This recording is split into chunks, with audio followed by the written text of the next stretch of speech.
Good morning. Daily use sentences. First sentence. Pujama, did you hear the news? Pujama, விஷயம் கேள்விப்பட்டீங்களா? Which news, Priyama? எந்த விஷயம், பிரியாமா? Didn't you hear about Renu's son? நீ ரேணு பையனை பற்றி கேள்விப்படலையா? He got fired from his office, but I don't know the reason. அவனுக்கு வேலை போயிடுச்சு, ஆனால் காரணம் என்னன்னு தெரியல. கண்டினியூஷன் தான். That's a gossip. He got a government job. So he left the job at the SS company where he was working. அது புரளி. அந்த பையனுக்கு கவர்மெண்ட் வேலை கிடச்சிருக்கு, அதனால தான் எஸ்எஸ் கம்பெனியில் பார்த்த வேலையை விட்டார். Is that so? Fortune always favours them only. ஓ அப்படியா? அவங்களுக்கு மட்டும்தான் எப்போதுமே அதிர்ஷ்டம் அடிக்குது. இந்த ஸ்லைடில் பார்த்தீங்கன்னா ஃபேவர்ஸ் தெம் ஒன்லி அப்படின்னு எழுதியிருப்பேன்.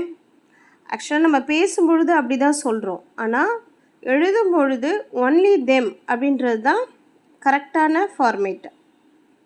Next sentence. Yuva, didn't you hear me calling? Yuva, நான் கூப்பிட்றது உனக்கு கேட்கலையா? ஆமா. வாட்மா? Don't glare at me. கேட்குதுமா, என்னம்மா, மறைக்காத. இந்த ஸ்லைடில் கிளேர் அப்படின்ற ஒரு வேர்டு பயன்படுத்தியிருக்கேன். அதுக்கு என்ன அர்த்தம்னா சினத்துடன் அல்லது கோபத்துடன் முறைத்து பார்ப்பதுன்னு அர்த்தம். இதுவே இப்போ நடைமுறையில் நம்ம எப்படி பயன்படுத்துவோன்னா டோன்ட் ஸ்டேர் அட் மீ அப்படின்னு நம்ம சொல்லுவோம், முறைக்காத அப்படின்னு சொல்லுவோம்.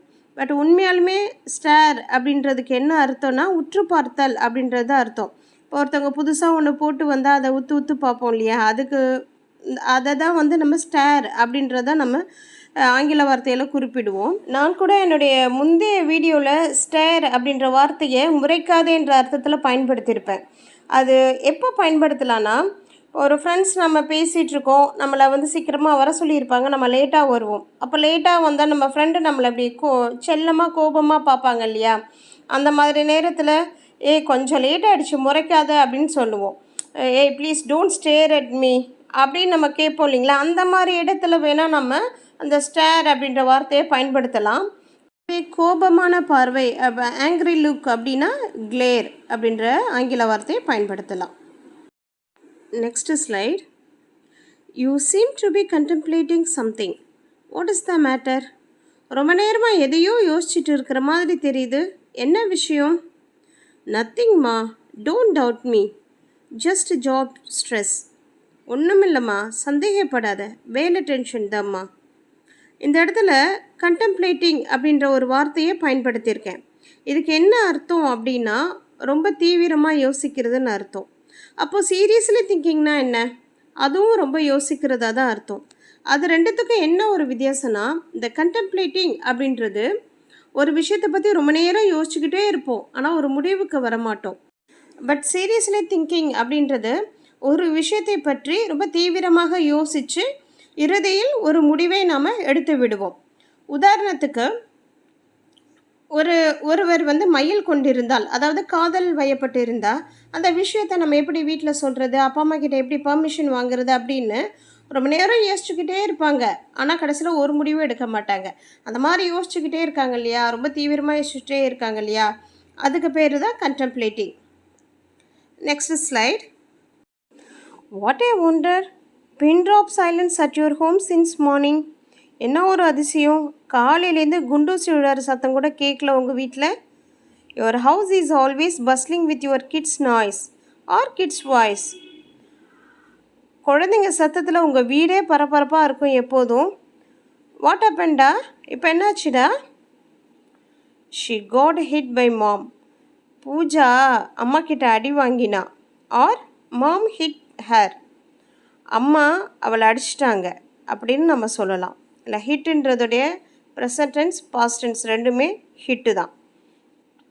Next one. why did mom hit you or why mom hit you? அம்மா ஏன் உன்னை அடித்தாங்க? what have you done Pooja? நீ என்ன செஞ்ச Pooja? why did mom get angry? அம்மா ஏன் கோவப்பட்டாங்க? she skipped breakfast. instead of that she was stubborn about wanting chocolate. That's why auntie, அவள் காலையில் சாப்பிடல, அதுக்கு பதிலாக சாக்லேட் வேணும்னு அடம் பிடிச்சா. அதனால தான் அத்தை அம்மா அடித்தாங்க. Next slide. Pooja, won't you talk with me? Where is your mom? Pooja, என் கூட பேச மாட்டியா? அம்மா எங்கடா? Pooja told me that she won't talk with anyone. Auntie, she has been sulking since mom hit her. Pooja என்கிட்ட சொன்னாத்த அவள் யாரோடையும் பேச மாட்டாளாம். அம்மா அடித்ததிலிருந்து அவள் யாரோடையும் பேசாமல் கோபமாக இருக்காத்த. Next slide.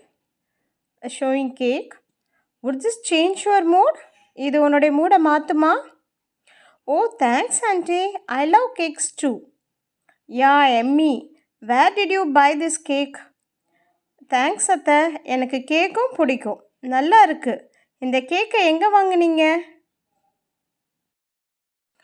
இந்த ஸ்லைடில் நான் would this பயன்படுத்தியிருக்கேன். நீங்கள் இதுக்கு பதிலாக will itன்னு கூட பயன்படுத்தலாம். Next slide. I baked this cake myself, but not as well as your mother could.